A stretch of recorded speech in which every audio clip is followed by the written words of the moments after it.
اللہ تعالیٰ نے قرآن مجید میں ارشاد فرمایا وَمَا أَصَابَكُم مِّن مُّصِيبَةٍ فَبِمَا كَسَبَتْ أَيْدِيكُمْ، جو تمہارے اوپر مصیبت آتی ہے وہ تمہاری اپنی کرتوتوں کی وجہ سے آتی ہے۔ بیماری آئی تمہارے پرہیز نہ کرنے کی وجہ سے آئی، بیماری آئی تمہارا زیادہ کھا لینے کی وجہ سے آئی، بیماری آئی تمہارا نامناسب غذا لینے کی وجہ سے آئی، بیماری آئی وقت پہ سوئے نہیں، وقت پہ اٹھے نہیں، تم نے کسی سے زیادتی کی۔ برادران ملت اسلامیہ، السلام علیکم ورحمۃ اللہ وبرکاتہ۔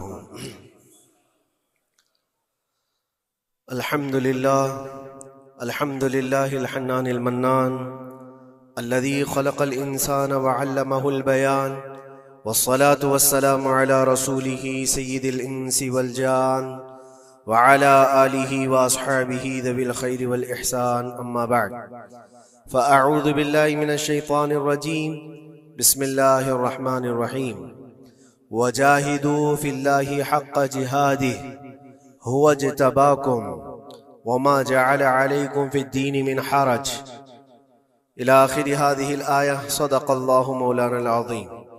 بارگاہ رسالت مواب صلی اللہ علیہ وسلم میں درود پاک کا ہدیہ پیش کریں۔ اللہم صل علی سیدنا و مولانا محمد معدن الجود والکرم وآلہ واصحابہ الکرام وابنہ الکریم وبارک وسلم صلاة دائمة سرمدا ابدا۔ گفتگو کے آغاز سے پہلے میں ایک ضروری بات آپ کے سامنے پیش کر دوں۔ مسجدیں اللہ کی عبادت کے لیے ہوتی، یہاں پر تعظیم کے لیے کھڑے ہونا جس وقت میں آ رہا ہوں یہ میں بالکل مناسب نہیں سمجھتا۔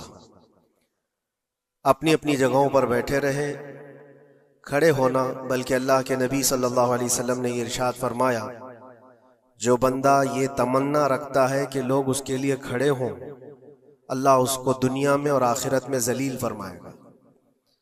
ہمیں یہ ہرگز تمنا نہیں ہونی چاہیے کہ ہمارے لیے لوگ کھڑے ہوں، اور اللہ کی عبادت کے لیے آئے ہیں اور ہمارا سر یہاں پر صرف اللہ کی بارگاہ میں جھکنا ہے، اور یہاں پر اللہ اکبر جب کہا جاتا ہے اللہ سب سے بڑا ہے، پھر کسی کی طرف توجہ نہ ہو، باہر تعظیم و تکریم، عزت و وقار سب اپنی جگہ پر، یہ اللہ کا گھر ہے اور خالص اللہ کی عبادت۔ بہرحال درود پاک پڑھ لیں۔ اللہم صلی علی سیدنا محمد معدن الجود والکرم وآلہ واصحابہ الکرام وابنہ الکریم وبارک وسلم صلاة دائمة سرمدا ابدا۔ اللہ تبارک و تعالی نے قرآن پاک میں ارشاد فرمایا کہ اللہ کی طرف بڑھنے کے لیے تم راستہ تلاش کرو اور محنت کرو، اور اللہ نے انسان کو دونوں طاقتیں دی ہیں، خیر کی بھی اور شر کی بھی، اچھائی کی اور برائی کی، دونوں کی طاقتیں اس کے اندر ہیں۔ خیر والا جو مادہ ہے اس کو اچھائیوں کی طرف لے جاتا ہے، اور شر والا مادہ اس کو برائیوں کی طرف لے جاتا ہے۔ جب یہ دونوں چیزیں انسان کے اندر موجود ہیں تو انسان کبھی نیکیوں میں غالب آ جاتا ہے اور کبھی برائیوں میں غالب آ جاتا ہے۔ یہ شروع سے معاملہ چلا آ رہا ہے، اور انہی معاملات کو لے کر انبیاء کرام علیہ السلام بندوں کی ہدایت کے لیے آتے رہے۔ اللہ تبارک و تعالیٰ نے بندوں کو یوں ہی نہیں چھوڑ دیا، بلکہ اپنے پیغمبروں کو بھیجا، اور خیر اور شر کے درمیان تمیز سکھانے کے لیے انبیاء آتے تھے، یہی بتانے کے لیے کہ تم جس راستے پر چل رہے ہو اگر یہ غلط ہے تو غلط اور صحیح ہے تو صحیح۔ اور آخر نبی ہمارے آقا محمد صلی اللہ تعالی علیہ وسلم کے بعد پھر یہ کام امت کے علماء اولیاء انجام دیتے رہے۔ آج جو ضروری بات میں عرض کرنا چاہتا ہوں وہ یہ ہے کہ اسلام کا جو نظام ہے خیر کو پھیلانے کے لیے ہے اور شر کو دبانے کے لیے۔ اسلام پوری طاقت اس پر لگاتا ہے کہ خیر کا نشر ہو، اس کی تبلیغ ہو، اور برائیوں سے لوگ بچیں۔ اور آپ کو پتہ ہے اللہ تعالیٰ نے ہمارا لقب قرآن میں کیا بیان فرمایا؟ کنتم خیر امت، تم خیر امت ہو، یعنی بہترین امت ہو۔ اخرجت للناس، لوگوں میں اللہ نے تم کو سب سے بہترین امت بنایا، لیکن وجہ کیا ہے؟ کس وجہ سے تمہیں خیر امت کہا گیا؟ آگے خود اللہ تعالیٰ قرآن میں فرماتا ہے کنتم خیر امت اخرجت للناس تأمرون بالمعروف وتنہون عن المنکر، تم لوگوں کو اچھائی کا حکم دیتے ہو اور برائیوں سے روکتے ہو. یہ ہمارا خاصہ ہے، یہ ہماری اسپیشلٹی ہے. اچھائیوں کی تعلیم دینا، اس کی ترغیب دینا، اس کی تبلیغ کرنا، اس کو پھیلانا، یہ اسلام کا نظام ہے. اور برائیوں سے روکنا، یہ اسلام کا نظام ہے. اور خیر امت ہونے کے سبب آپ کو یہ کام کرنا ہی ہوگا. لوگ اگر یہ سمجھتے ہیں کہ یہ صرف مولانا لوگوں کا کام ہے یا مبلغ کا کام ہے، مائک ملے گا تو ہی تبلیغ کرے گا، نہیں. ہر مسلمان کی ذمہ داری ہے کہ وہ خیر کو اپنی طاقت کے مطابق لوگوں میں پھیلائے، اور برائی دیکھے تو اس کو روکے. اور برائی دیکھ کر کے خاموش رہنے والے کا وہی انجام ہے جو برائی کرنے والے کا انجام.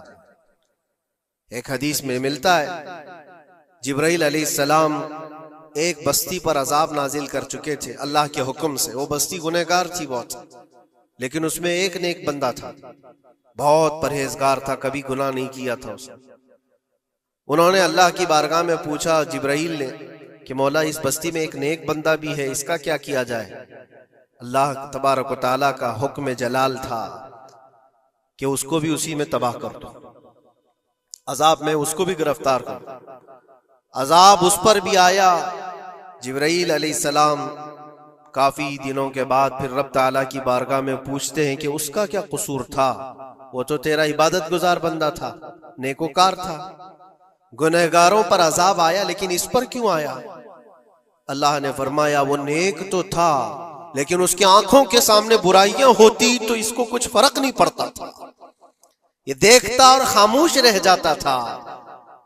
تو گناہ کرنے والوں کا اور برائیوں کا اڈا سجانے والوں کا جو انجام ہے وہ دیکھ کر خاموش رضامندی رکھنے والوں کا بھی وہی انجام ہوگا.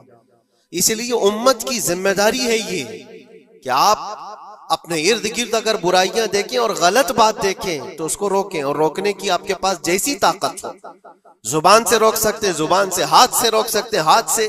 یہ دونوں کی طاقت نہیں ہے تو دل میں برا جان کر اس جگہ سے اٹھ جاؤ، اس جگہ کا بائیکاٹ کرو. یہ تو کم سے کم کر ہی سکتا ہے انسان. ہو سکتا ہے آج کے دور میں ہاتھ کا استعمال تمہارے لیے بہت مصیبت بن جائے، تمہارا اس کے اوپر حکم نہیں چلتا ہو، زبان کا استعمال نہیں کر سکتے ہو، مجبور ہو. تو اس میں کیا مجبوری ہے کہ اپنے دل سے برا جان کر کے اٹھو؟ اور یہ بھی نہیں کرتا تو سمجھ لو کہ ایمان کا آخری حصہ بھی اس کے دل سے چلا گیا.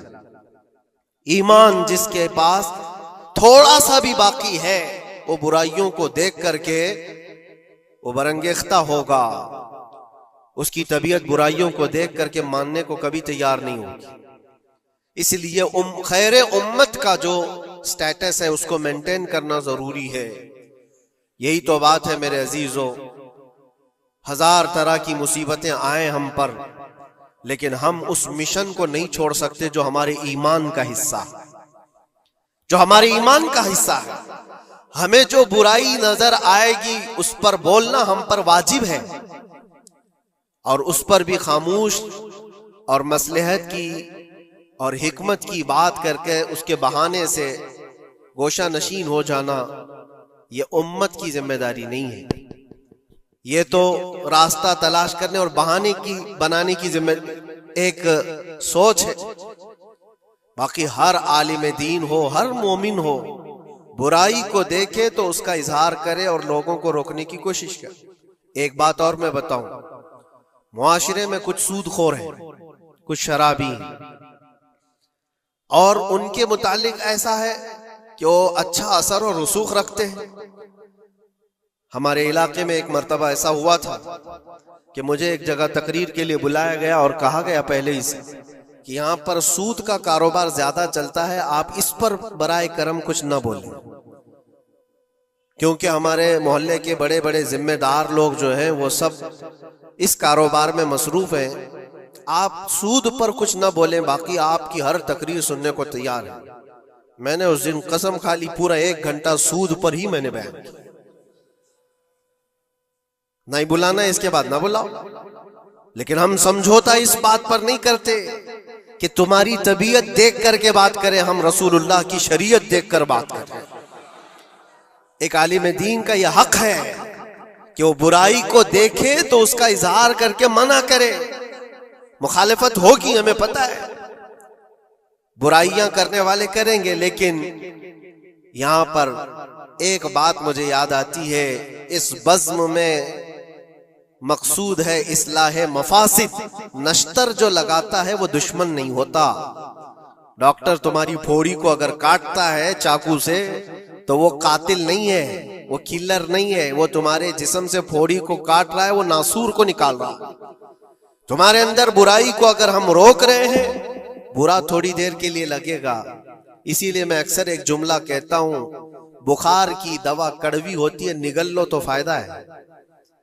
ظاہر سی بات ہے تمہارے اندر کچھ برائیاں ہیں، اگر ہم نے اس کو کہا، انگلی رکھی، تو ہو سکتا ہے آپ ہم کو علماء کی فہرست سے ہی ہٹا دیں گے، کہیں گے یہ مولانا ہی نہیں ہے، یہ عالم ہی نہیں ہے، کیونکہ طبیعت جلدی کسی کو ایکسپٹ نہیں کرتی۔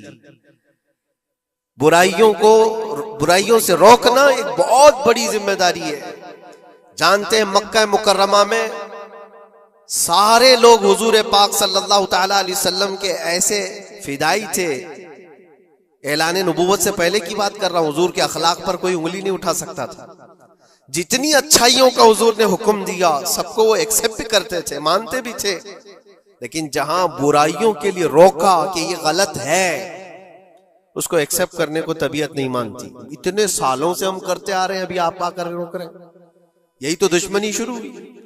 اور ہم یہاں پر اسی بات کے لیے کہتے ہیں کہ یہ اللہ کے نبی صلی اللہ تعالی علیہ وسلم کے فرامین کے مطابق اور قرآن کے مطابق ایک بڑا جہاد ہے۔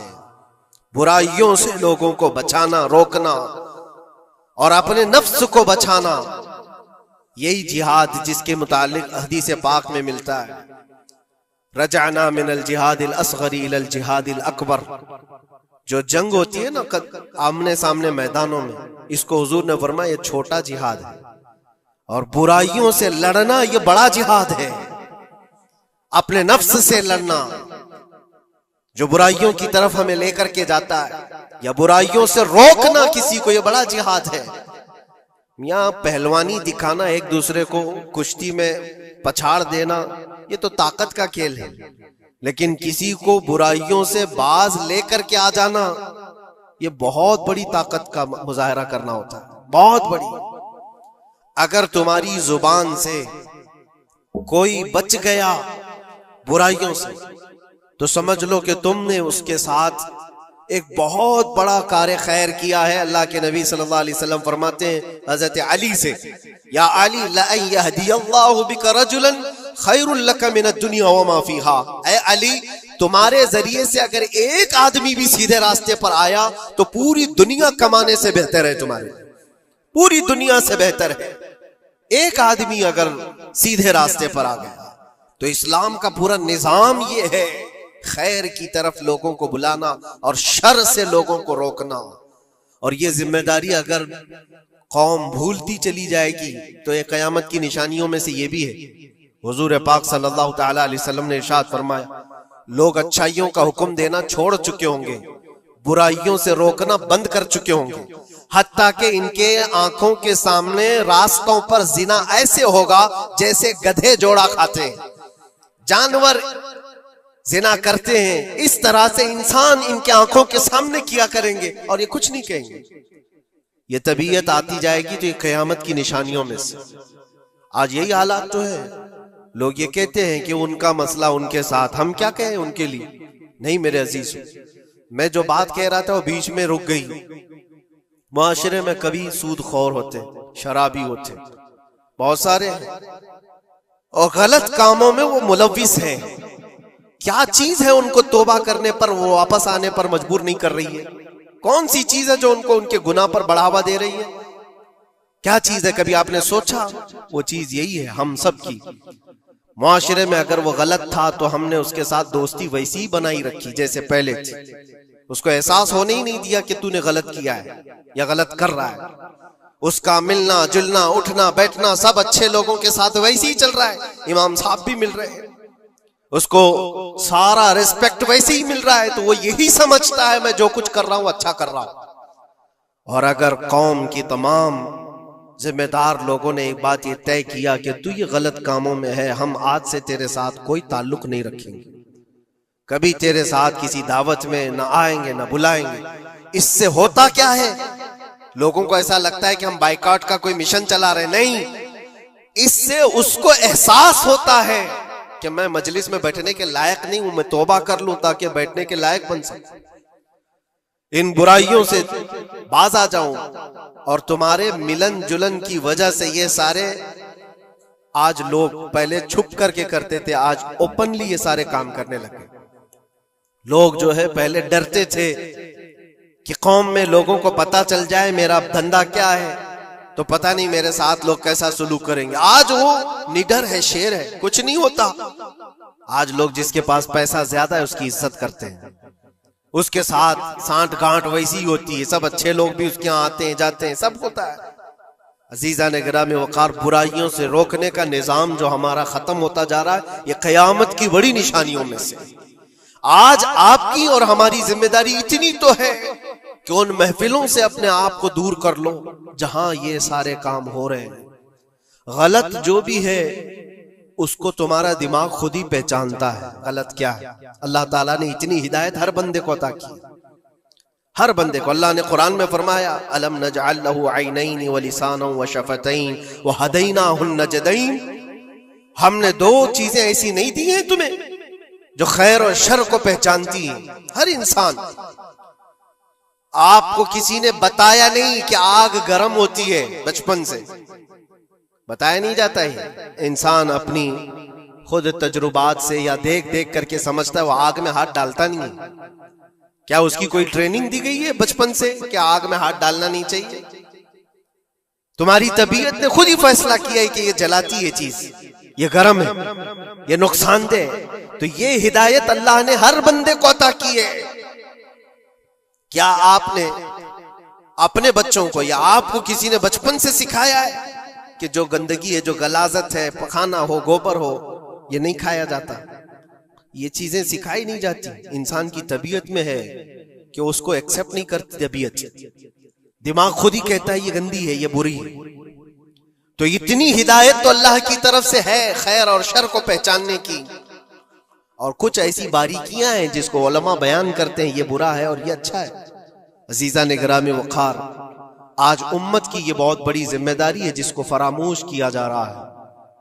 اس ذمہ داری کو ایسا نہیں ہے کہ صرف علماء نبھائیں گے، عوام الناس کو بھی اس ذمہ داری پر آنا چاہیے۔ آواز ہر برائی کے خلاف اٹھاؤ، اور یہاں تک کہ اس پر اگر تمہاری موت بھی آتی ہے تو وہ شہادت کی موت ہے، وہ شہادت کی موت ہے۔ برائیوں سے روکتے ہوئے اگر کوئی قتل ہو گیا یا اگر کوئی دنیا سے انتقال کر گیا تو اس کی موت کو شہادت کی موت قرار دیا گیا ہے۔ یہاں تک کہ ایک حدیث میں یہ بھی ملتا ہے کہ کوئی بندہ حضور پاک صلی اللہ تعالی علیہ وسلم کے بتائے ہوئے تعلیمات کو لوگوں تک پہنچانے کا سفر کر رہا تھا، لوگوں کو اچھائیوں کا حکم دینے کا سفر کر رہا تھا، برائیوں سے روکنے کا سفر کر رہا تھا، اس دوران اس کا انتقال ہو گیا تو حضور فرماتے ہیں اس کا درجہ نبیوں اور شہیدوں کے بیچ میں ہوگا قیامت کے دن، اس کو درمیانی حصے میں رکھا جائے گا نبیوں اور شہیدوں کے بیچ میں، کیونکہ ایک بہت بڑی ذمہ داری اٹھا کر چل رہا ہے وہ، بہت بڑی ذمہ داری۔ اب یہ ضروری نہیں آج مجھے یہ مائک ملا یا کوئی بہت بڑا پلیٹ فارم ملا جو مجھے لوگ سن رہے ہیں، ہماری ذمہ داری بڑی ہے۔ آپ کو آپ کے گھر کے بچے سن رہے ہیں، آپ کسی جگہ پر مینیجر ہیں تو آپ کے ماتحت رہنے والے جو کام کرنے والے ہیں وہ آپ کو سن رہے ہیں۔ کلکم مسئول عن رعیتہ، یہ حدیث پاک میں ہے، تم میں سے ہر کوئی ذمہ دار ہے اپنے ماتحت رہنے والوں کا، تو ان کو روکنا تمہاری ذمہ داری ہے۔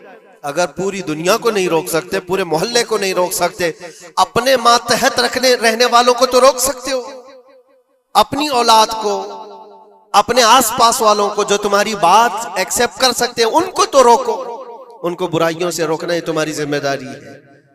معاشرے کا نظام جو آج ڈس بیلنس ہے اس کی ایک بڑی وجہ یہ ہے کہ ہم نے اس ذمہ داری کو چھوڑ دیا ہے۔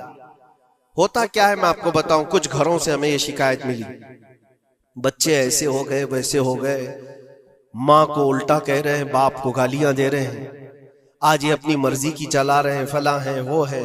کب تمہیں یہ ہوش آ رہا ہے؟ جب وہ 20-25 سال کے ہو گئے۔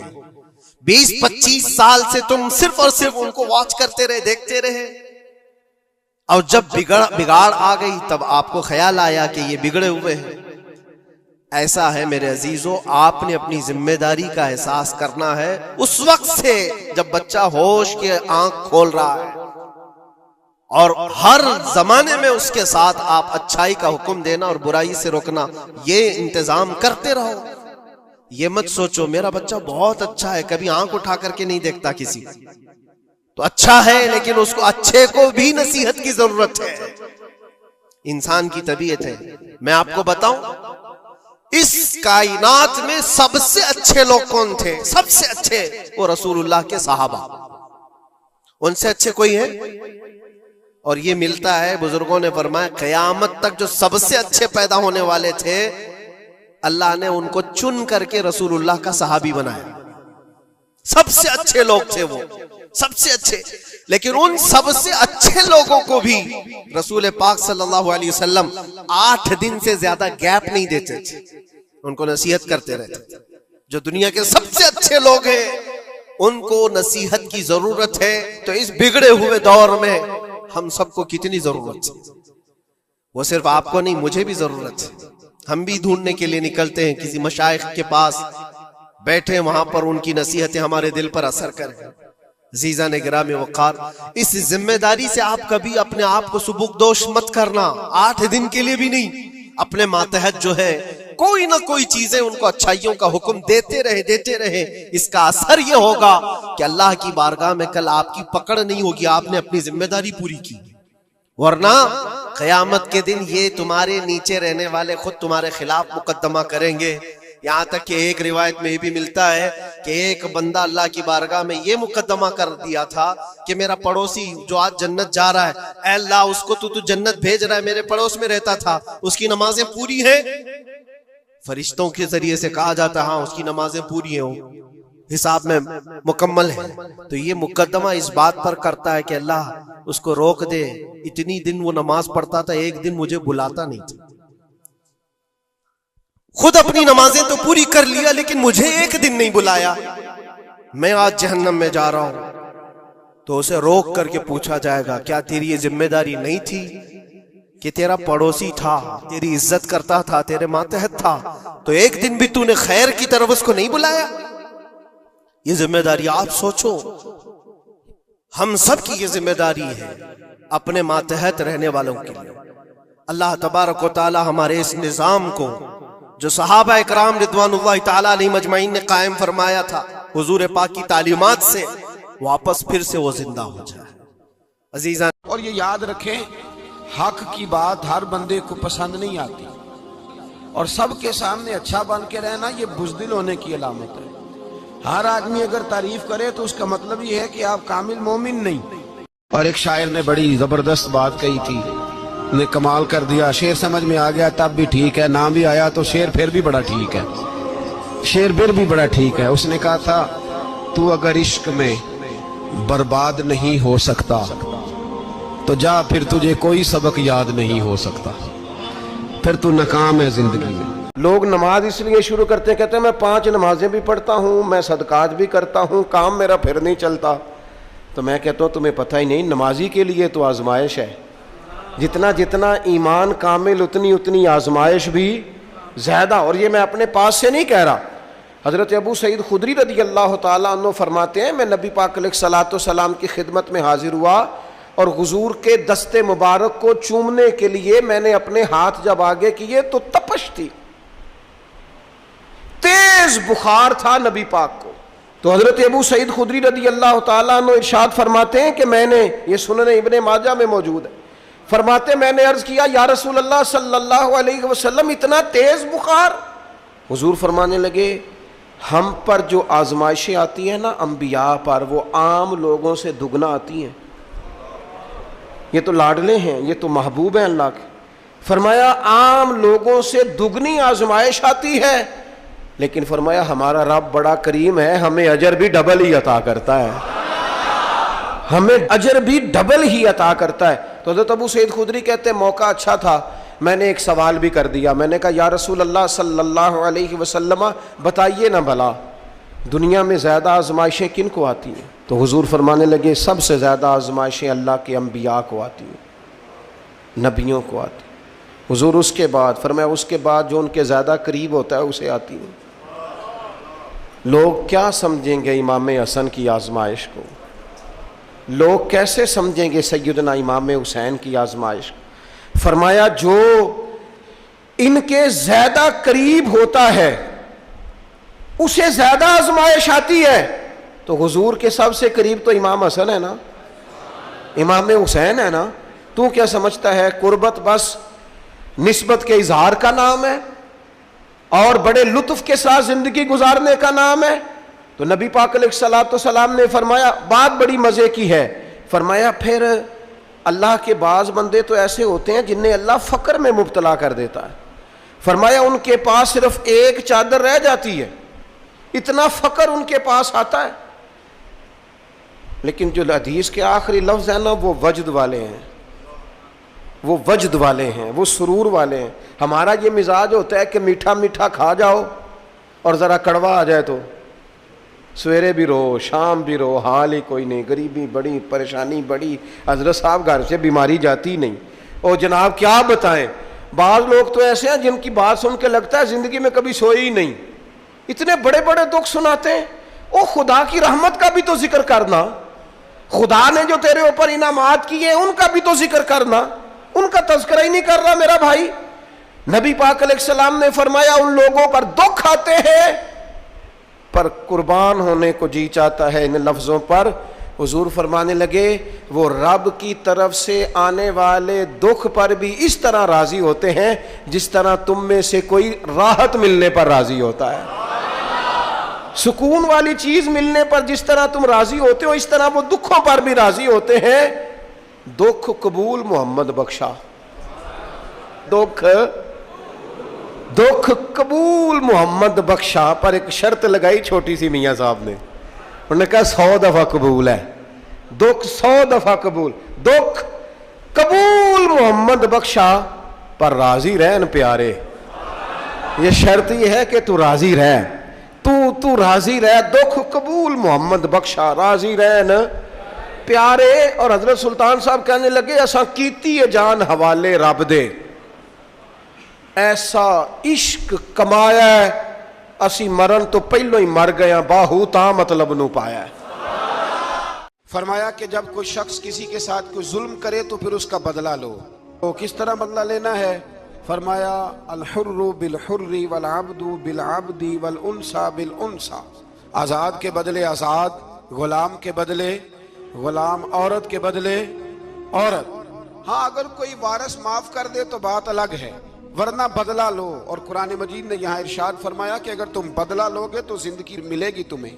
اگر حکمران مجرموں کو سزا دیں گے تو باقی لوگوں کی زندگی محفوظ رہے گی، بچے گی. حکم دیا گیا یہاں کہ بدلہ لیا جائے.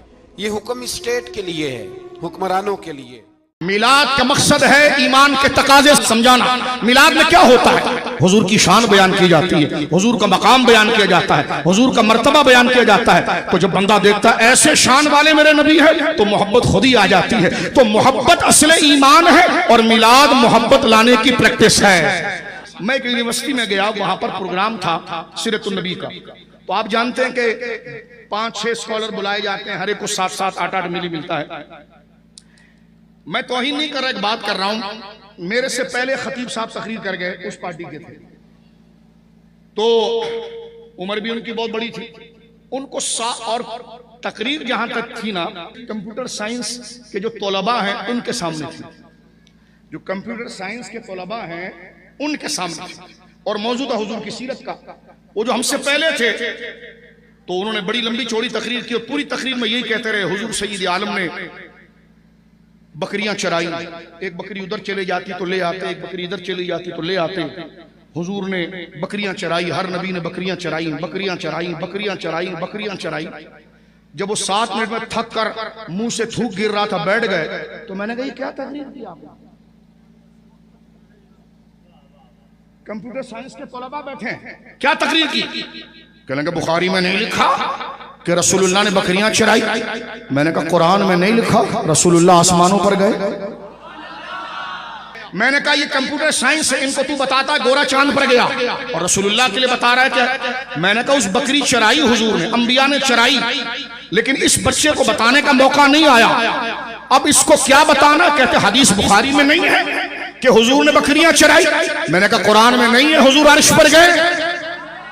ادھر حکیم الامت کا بڑا بنیادی شعر مسئلے کو سمجھاتا ہے کہ نور حق جلوہ نما تھا مجھے معلوم نہ تھا. نور حق جلوہ نما تھا مجھے معلوم نہ تھا، شکل انسان میں چھپا تھا مجھے معلوم نہ تھا. بکریاں جس نے چرائی تھی حلیمہ تیری عرش پہ وہی گیا تھا مجھے معلوم نہ تھا. جہاد کب فرض ہوتا ہے اور وہ کون سی ایسی نوبت ہے کہ جب آ جائے تو اس وقت جہاد فرض عین ہو جاتا ہے، اور وہ کون سی وجوہ ہے کہ جب اگر وہ پائی جائے تو اس وقت جہاد فرض عین نہیں بلکہ فرض کفایہ ہوتا ہے. تو اس لحاظ سے بھی آج ہم نے اس کو بھی سماعت کرنا ہے کہ جو آج موجودہ صورتحال بنی ہوئی ہے ہمارے ان مظلوم و مجبور مسلمان بھائیوں کے ساتھ کشمیر کے اندر، جن کو تقریباً 2 مہینے ہونے والے ہیں، یعنی 1-2 دنوں کی بات نہیں ہے، 1-2 ہفتوں کی بات نہیں ہے، 2 مہینے مکمل ہونے والے ہیں، 60 دن کہ جن کا محاصرہ کیا گیا ہے اور ان پر کرفیو نافذ ہے. انسانیت کی تاریخ کا سب سے بڑا سانحہ کشمیر کے اندر جاری ہے اور اس پہ سارے تماشائی بن کر دیکھ رہے ہیں کہ ہمیں کیا کرنا چاہیے. ہمیں فلاں کے پاس جا کر اس مسئلے کو حل کروانا چاہیے، حالانکہ اس مسئلے کا حل تو ہمیں ہمارے قرآن نے، ہمارے رب نے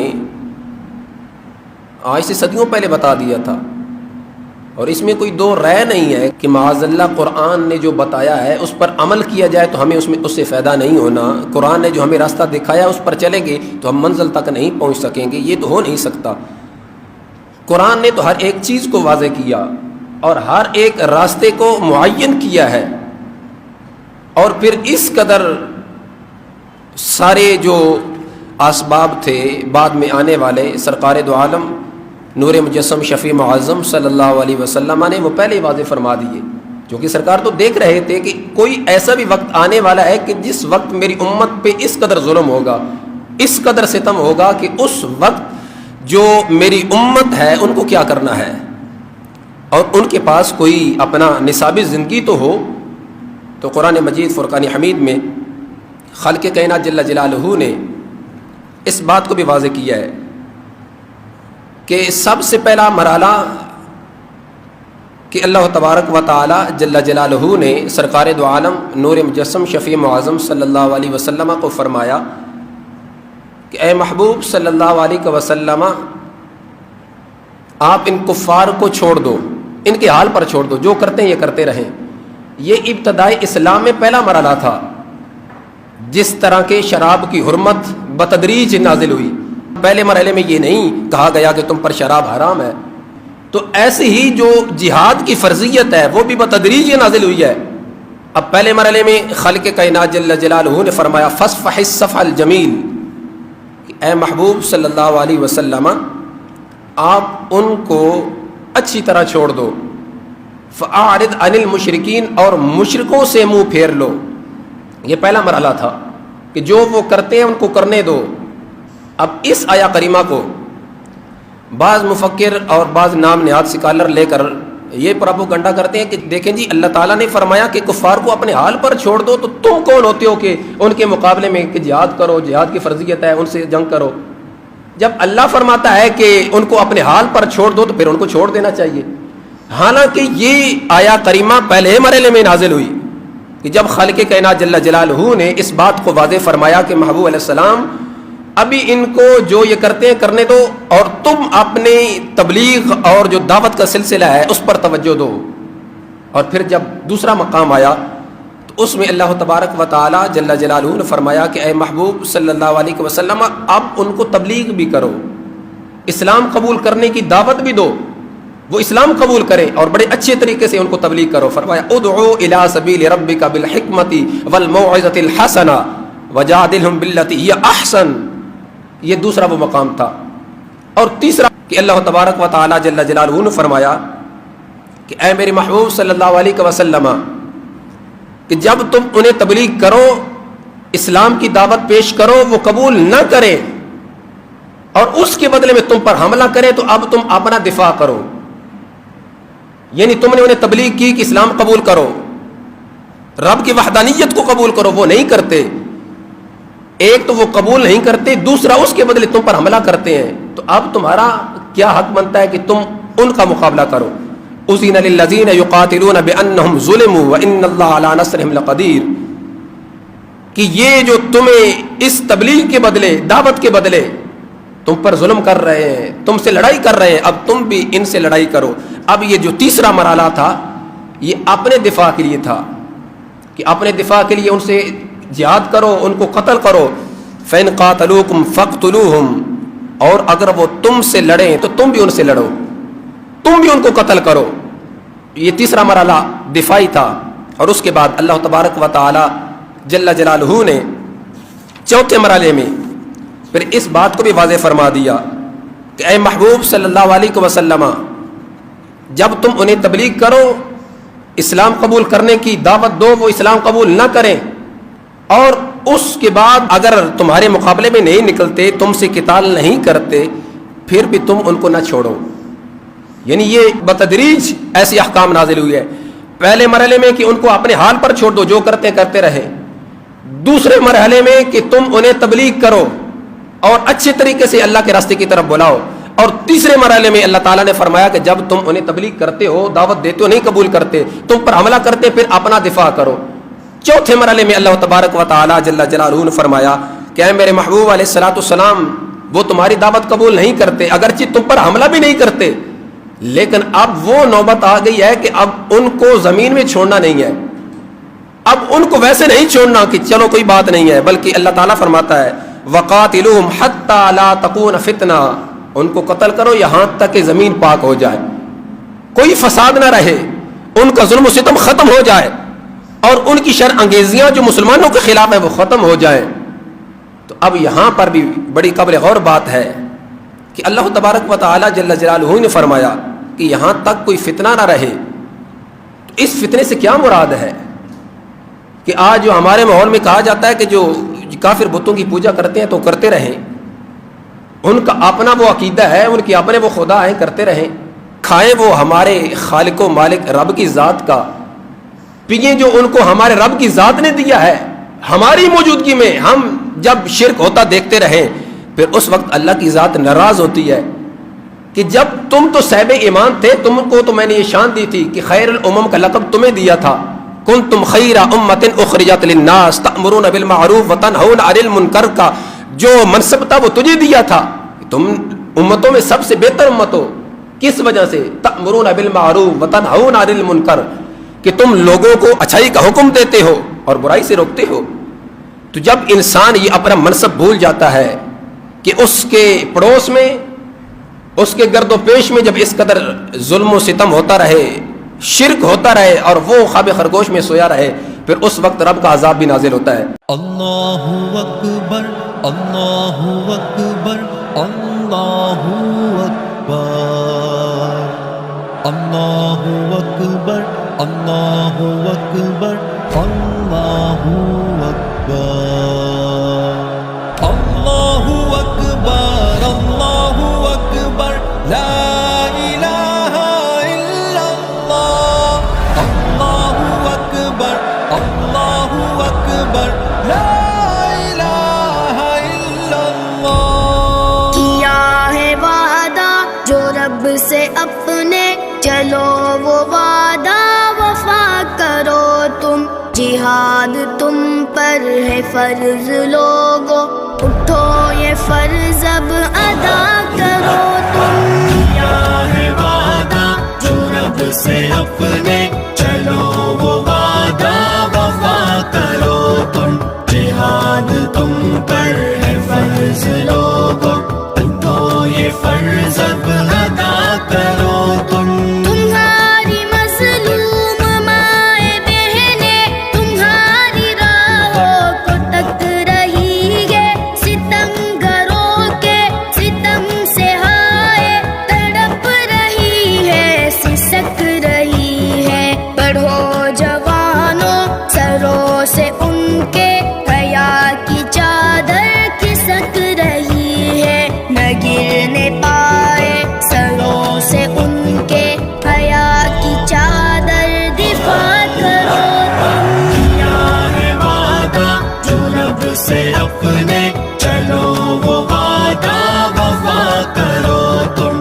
فرض ہے جہاد، فرض ہے جہاد، ہے جنگی ساما سے لیس آئے نبی کے دشمن، خدا کے دشمن، اگر چہے یہ ہمارے دشمن، غضب کے دشمن، بلا کے دشمن، لعین و شیطان کے یہ پجاری ہے، ساری دنیا جہاں کے دشمن، اٹھو کے جذبہ جہاد سے اب غرور ان کا تباہ کرو تم، کیا ہے وعدہ جو رب سے اپنے، چلو وہ وعدہ وفا کرو تم، جہاد تم پر ہے فرض لوگو، تو یہ فرض اب ادا کرو تم۔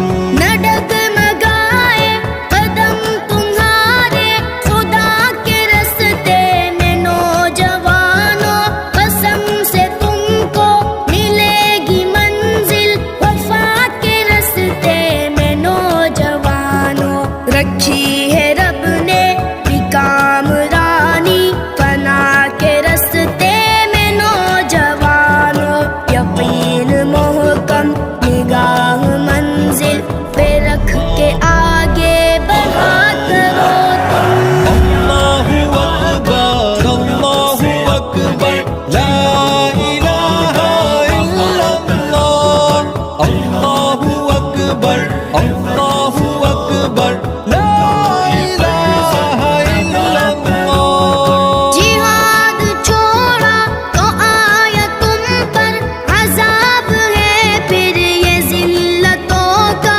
ہے بیج، دشمن نے تم میں بویا کدورتوں اور نفرتوں کا، کبھی تمہارے ہی ہاتھ میں تھا عالم جہاں میں یہ عظمتوں کا، خدا سے جوڑو تم اپنا ناتا کہ بے حسی کی دوا کرو تم، کیا ہے وعدہ جو رب سے اپنے، چلو وہ وعدہ وفا کرو تم۔ فرض ہے جہاد، فرض ہے جہاد، یقین ہے مجھ کو اٹھیں گے سرتاج اہل